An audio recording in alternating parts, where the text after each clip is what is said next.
What began as a peaceful solo camping trip in a silent forest quickly turned into an unforgettable experience. In daylight, strange noises emerged like heavy footsteps crunching leaves. At first it seemed like wind or animals, but it grew louder and slower until the tent suddenly shook on the ground. Then suddenly the tent zipper opened and a bear appeared outside, standing just inches away.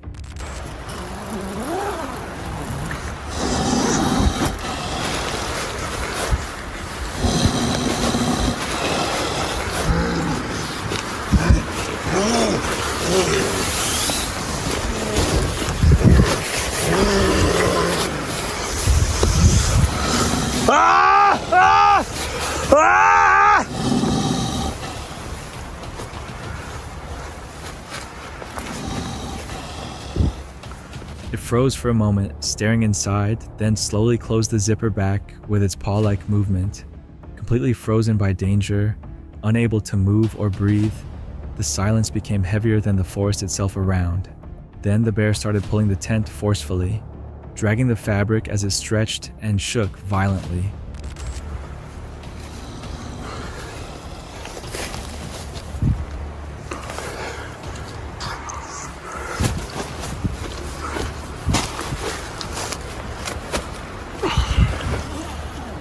Every movement made the ground feel unstable, like the whole shelter could collapse at any second.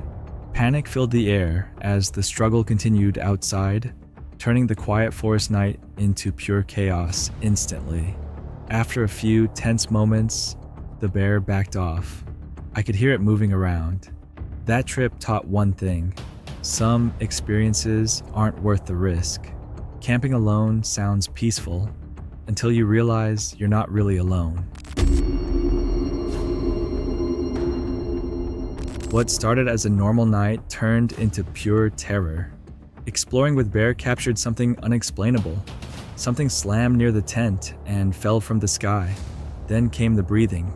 Heavy, close, and suddenly, objects started hitting the tent. That's when it hit. There wasn't just one. What the?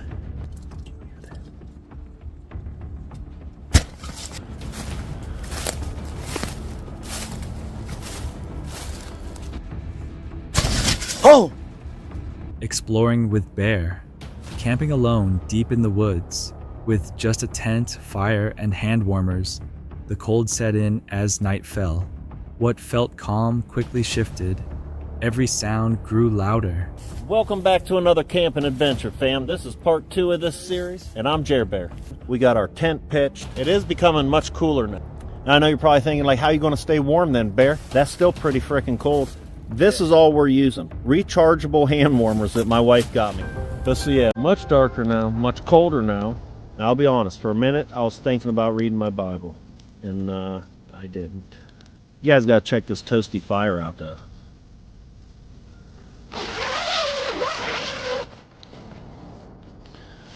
Bare minimum, guys. So some of you probably haven't even seen the other videos, but in those I've done some Bigfoot knocking. I've left them an offering of bananas, apples, did some woots. I did a Bigfoot call for the first time. I think it was pretty. Branch just fall there? Did you guys hear that? It's like right outside the tent. A nearby branch snapped. Earlier attempts, calls, and food offerings now felt like a serious mistake.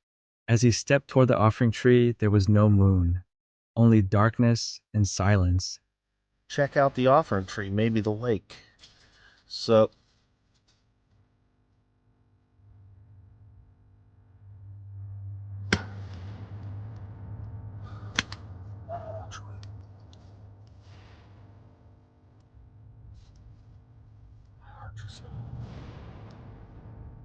there hasn't been nothing all night. Maybe something fell. Whew, that about gave me a heart attack. Alright, so I turned my light low and been sitting here probably maybe 10 minutes just listening.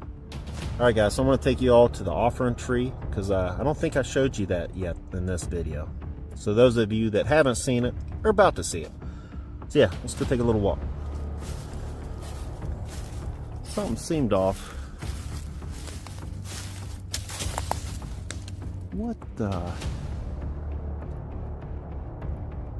heck was that? That sucker came flying in. That just fall from up there? That's what I was telling you guys about the Widowmakers when you're pitching your tent. Like that was, I don't know what that was, but imagine if that was a monster limb now.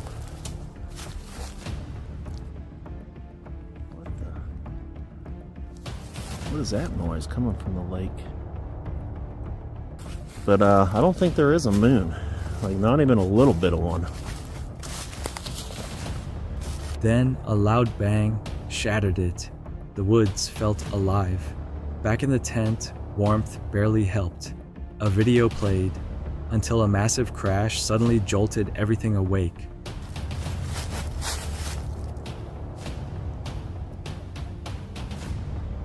Did you guys hear that? That was a big frickin' bang by camp.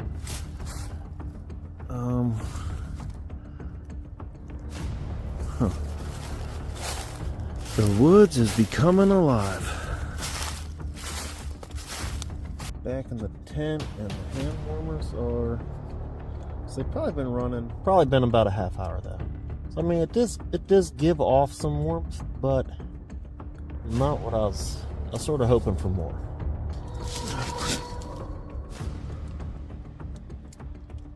Man, I just heard a. I don't know if I was even all the way asleep or what, but there was a huge crash outside.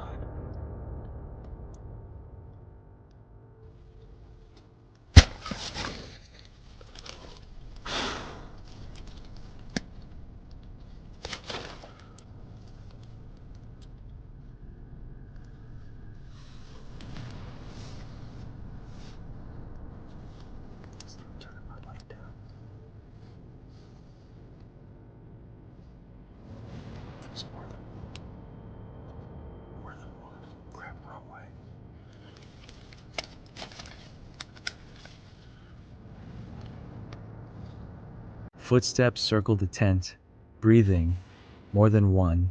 Then, bam. Something slammed into it again and again. Frozen, whispers turned to silence. No waiting, just running. It won't burn out today. Do you hear it? There it is again.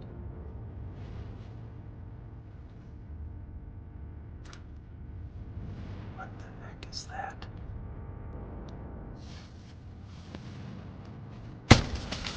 Oh. It's throwing stuff at the day.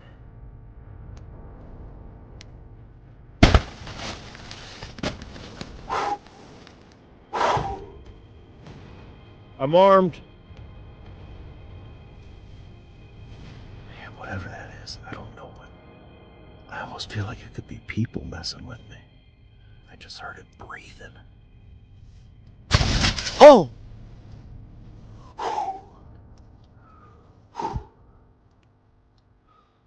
I can hear it.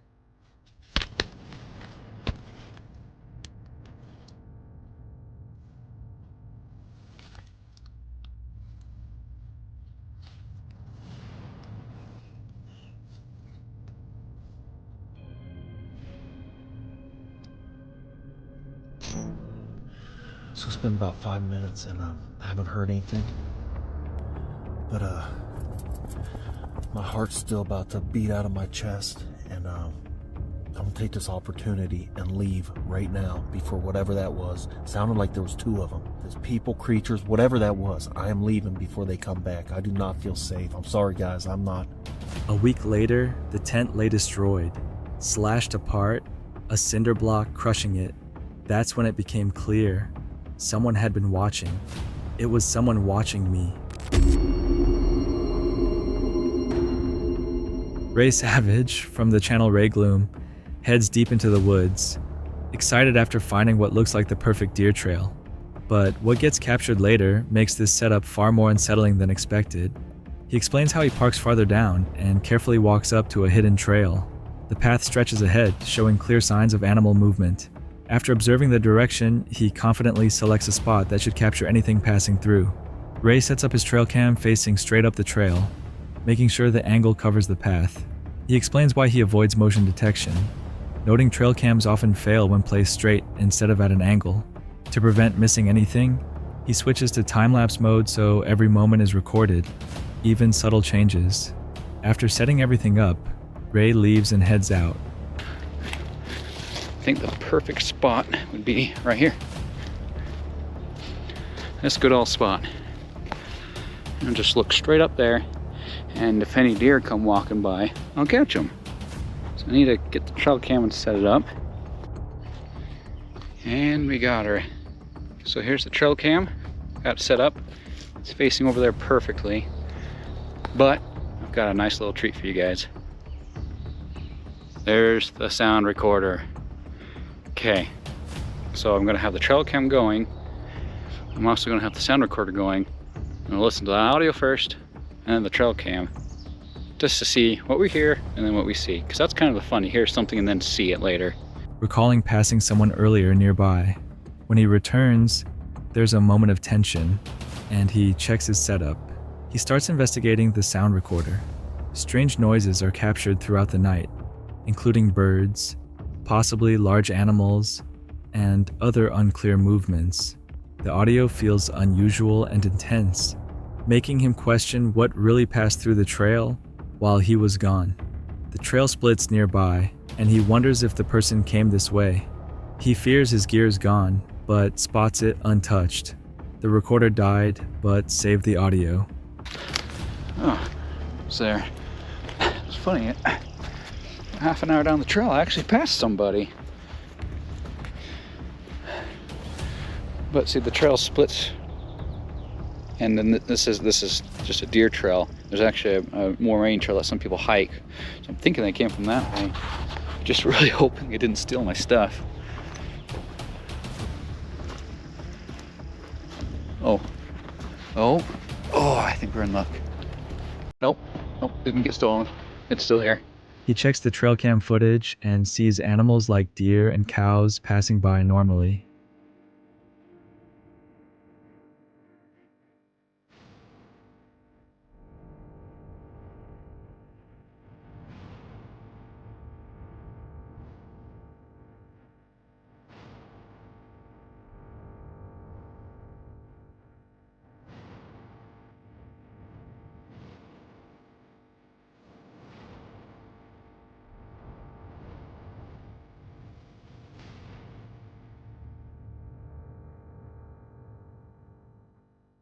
But later, around 4 a.m., something strange appears.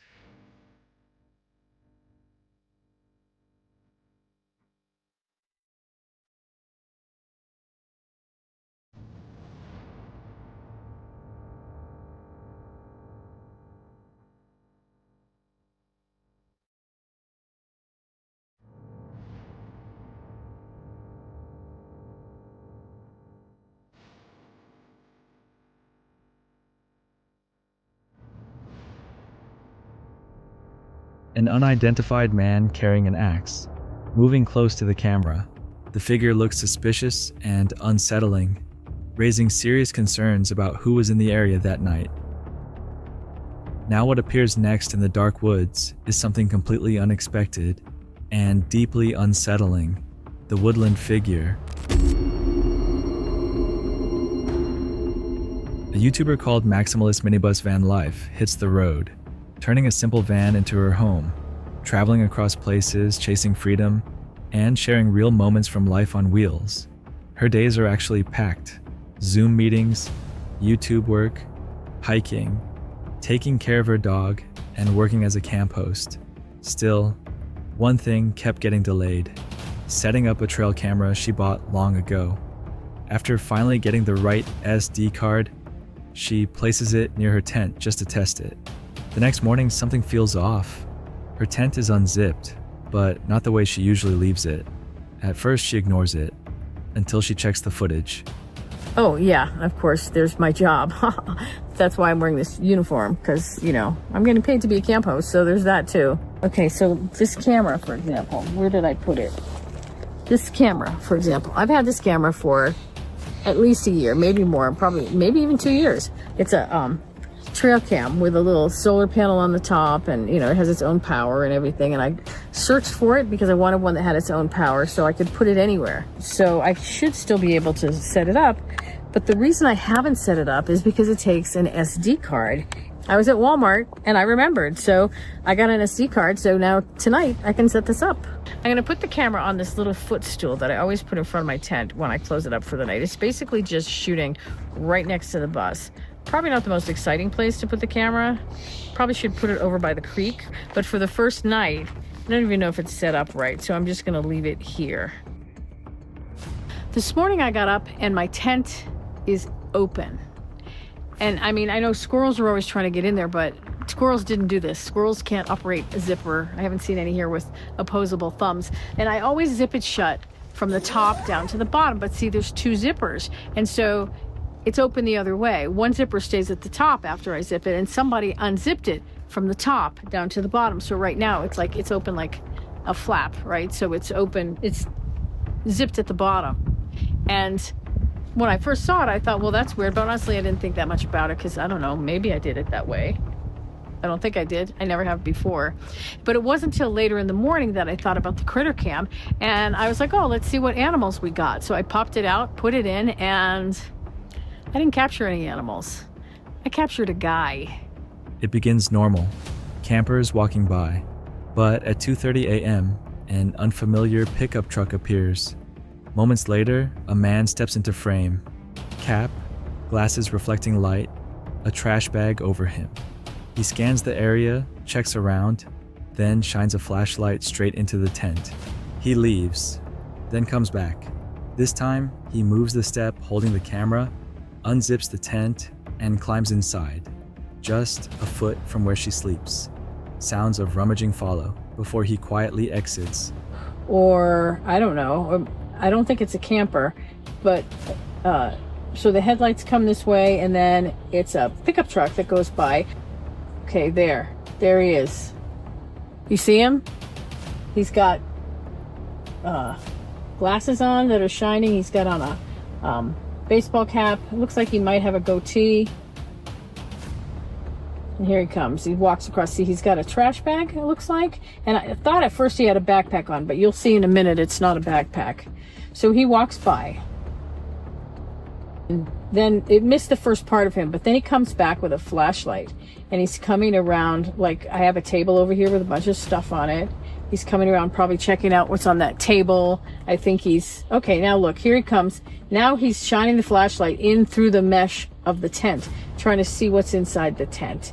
And you can see, like, his pants are all kind of frayed and everything. But he leaves again. He walks by, coming back around for another chance. And this time, he's not going to just look inside the tent. This time, yeah. Give him a second. There he goes. He's coming right to the tent. And look at this. He moves the camera. I mean, he moves the camera. I guess he doesn't know it's a camera, but he moves the steps with the camera so that he can unzip the tent and get inside. There he goes. Now he comes out. He's got that jug of water, which I think he had going in, but he's got a trash bag, and he's wearing a trash bag. It's not a backpack. At first, nothing seems stolen, but later, she notices small items missing. Hand sanitizer, rubbing alcohol, toilet paper. That changes everything.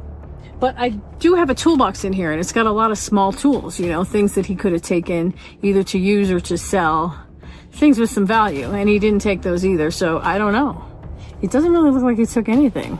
So I don't really even know why he was here. Still creepy, but now it feels like he only took what he needed. So, what would you do in that situation? Wait next. Nomad, unknown YouTuber. This was supposed to be a peaceful solo backpacking trip, the kind where you disconnect from the world and reconnect with yourself. She had done everything right, planned her route, checked the weather, and most importantly, calculated her water supply carefully. But this place was different. The heat was intense, the terrain unforgiving, and the deeper she went, the more isolated she became.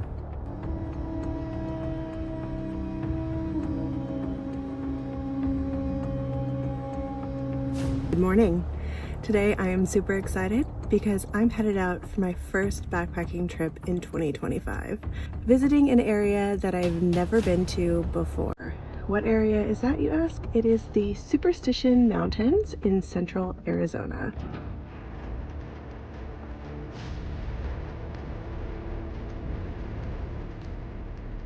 You see water rolling down my face. It's not tears, it's sweat. I already had to stop and layer down and lather up on the sunscreen. I'm trying to wear like sun shirts and things like that to protect my skin, but it's just too hot for that. I can't breathe. Out here, there's no help, no shortcuts, just you and the unknown. At first, it was just a strange detail on the trail, something easy to ignore. But then it became clear. There were paw prints, stained with blood. Not enough to confirm danger, but enough to make you think twice. What is this? Like bloody tracks of some sort.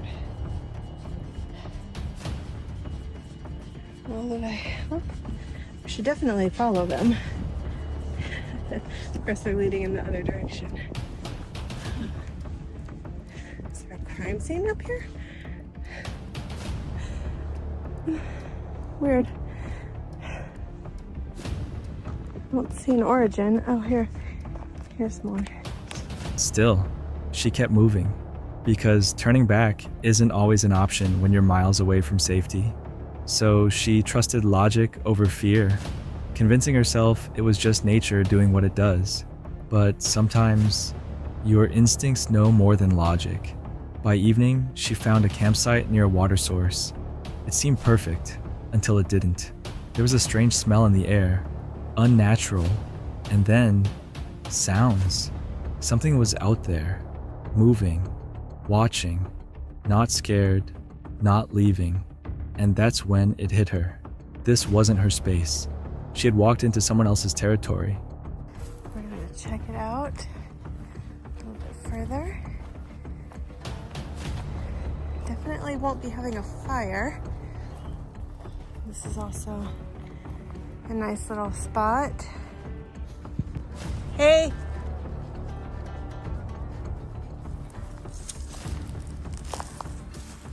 Not gonna lie, I'm feeling a little nervous about this camp. Yeah, I just feel a little uneasy about it.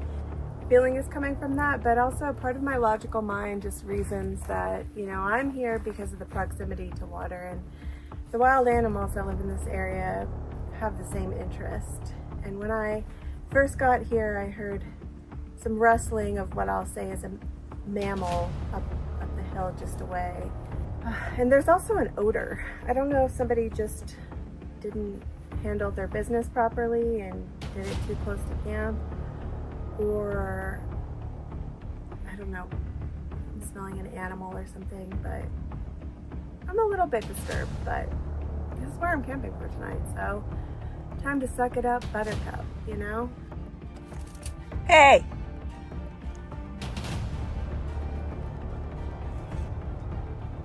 Get out of here. Okay, whatever that is, it is not intimidated by me, and I can't see anything, but I can hear it, and hopefully you can hear it too, to know I'm not crazy. I got 1 liter of water. I'm getting out of here. I'm not staying here tonight. Are you freaking kidding me? It's not even dark yet. With barely 1 liter of water left, she made a choice. Stay and risk the night, or leave and face the darkness alone. She chose to leave.